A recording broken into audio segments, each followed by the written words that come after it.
Hey guys, it's Pat with Dream Fit Fitness. Hope you guys are having a beautiful day. If you guys haven't already, please like, share, and subscribe to this video. Help the young dreamer out. If you guys also want to help, we have merchandise that's available now. Links are down below. Check them out. Trust me, this life is hard. If you can support us, thank you. But that being said, so today we're going to talk about so a very common thing that I see that a lot of personal trainers make this mistake. And it's not that, let me put it this way. I'm not gonna say it's a full-blown mistake. It's just, at best way I can say it is just knowing your clients a little better. So something that I always tend to notice is that when you have a brand new trainer, when they have a client, they just give that client everything they got. I mean, they destroy them with no return, which, just to be non-hypocritical, I definitely have a tendency to train my people relatively hard because I know some of them can take it. That's just the thing. Some of them are just those people that I know what their capabilities are and I'm going to give them everything I got because they can take it. That being said, if you ask me what do I think is the correct way to do it or the more ideal or the safest or whatever, I would definitely say a more of a progression style. So what do I mean by progression style? So a lot of people do something like they call overload. They just give them everything. Here's 40 sets of this, get it, knock it out. And actually, to put it in more simpler terms, so let's paint this scenario, okay? Hear me out. So let's say we're gonna do pull-ups, okay? Bam, pull-ups. You know, everyone hates pull-ups. It is what it is. So let's say the maximum number of pull-ups you can do is, let's say it's 10. Let's say your maximum is 10. Better yet, let's say your goal is 10, but your maximum at this moment, let's say it's 7. It's only 7, okay? You can only get 7 pull-ups before like, look, Pat, I'm out. So the common mistake that I see is you will have your new trainer and they'll say, okay, day 1, I need you to get 10, 8 or not, anywhere in that range. I need you to break what your max is today. If we don't do it today, that's it. It's a wrap. It's not going to happen. Am I a fan of that method? Not really.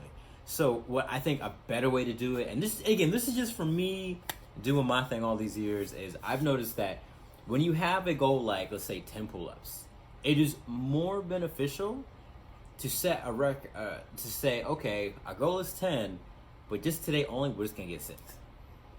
That's it. We're just gonna get 6. And I know what you're saying, like, but the goal is 10. Why are we not going for 10? So it's easier, in my opinion, to work up from 6. We're going from 6. Let's go to 7. Let's say next week you get 7. Let's say the week after that you get another 7. The week after that, let's say you get an 8. The week after that, let's say you get a 9.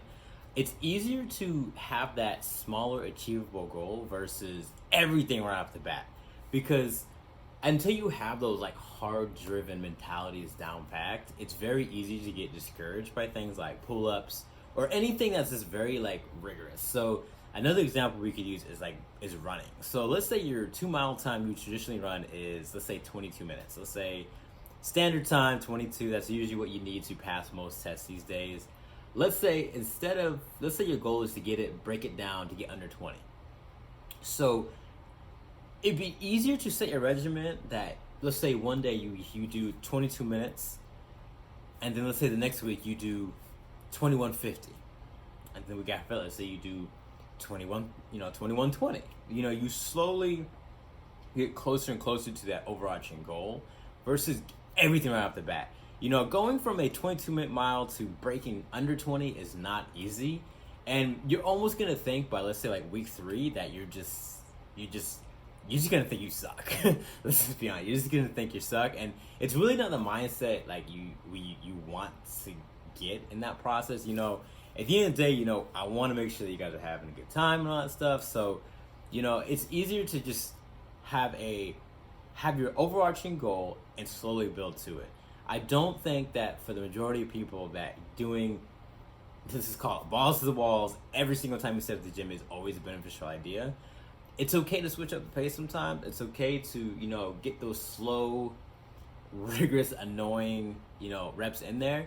Because honestly, at the end of the day, those reps are actually the most difficult. Those are actually the ones that you tend to have difficulty making that mind shift change that you need to hit this mark every single time. And to be honest, most successful journeys, they are a slow process. They are a grueling, just annoyance of slowly getting there. For example, when I started with bench press, I couldn't even lift the bar. I really couldn't. It was kind of sad. But in order to get to what my max now is 255, which I know is not a lot, but hey, it is what it is. Just to get there from no weight all the way to 255, it was a years span to do that. It was just slowly building up until I got to a point where I felt comfortable and I just pushed it a little more. And obviously that's where our expertise comes in as trainers, but all I really want to say is that the most beneficial way I would definitely say is setting those smaller, more achievable goals every week and just slowly building off of those. That is, I think, that is the best way to do it, in my opinion. Obviously, this is very personality-based and expertise-based, of course. And if you're not sure, obviously, talk to your trainer. Ask him, or just express to him that you feel frustrated because X, Y, Z. You're having issues reaching this goal. It's okay. That's what we're here for. That's what we do. So again, give it a shot. Set those small goals. Let's say you have a mile goal, a push-up goal, bench goal, whatever your goal is. Set those small weekly goals. Slowly build up from that. And like I said, you'd be surprised what can happen. On that note, this is Dreamer Pat checking out. Hope you guys have a beautiful day. Hope you had a good 4th of July like I did, because I definitely had a good old time now. With that being said, I'll catch you guys next time, and have a good one.